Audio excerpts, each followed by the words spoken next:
We don't have a response from Mr. Radcliffe on that issue, but we want to be so careful about not putting words in Mr. Radcliffe's mouth. And I think it also speaks to the fact that when you can't find a response, when you've come to videos and you've come to press releases and you've come to social media posts, that's something to think about in and of itself. So we appreciate your patience with Mr. Radcliffe's lack of response on a few issues. Okay, Tiffany Drake. Oh, I'll pass. Let's move on. Okay.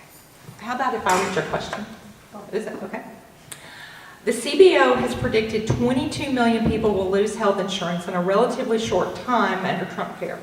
CBO also reported that Trump care does nothing to reduce premiums. In fact, most will see an increase, with the elderly being the hardest hit. What is your suggestion for those that are going to be priced out of the health care market? How do they receive the needed health care?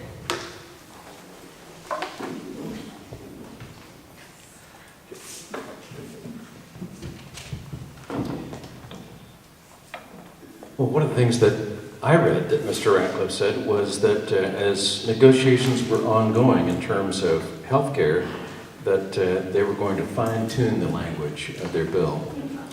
And what I've wondered is fine-tuning kicking 20 million people off, or 22 million people off, or 24 million people off? I think it points us in the direction of a very stark and dire future that I don't think any of us really want. I went to a public forum on healthcare with the Democrats in Bowie County a couple of months ago.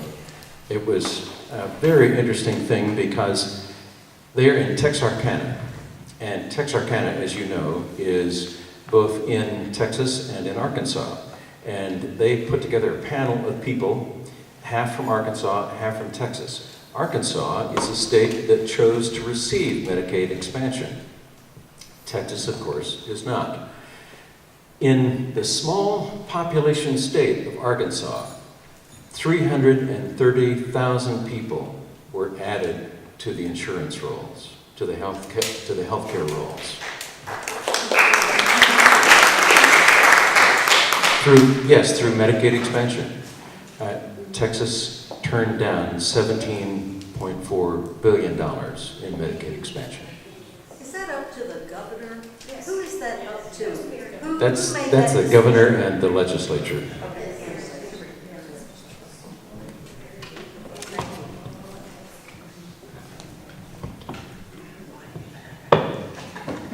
I'm going to just go out on a limb here and say that Mr. Radcliffe does not have a response to that question.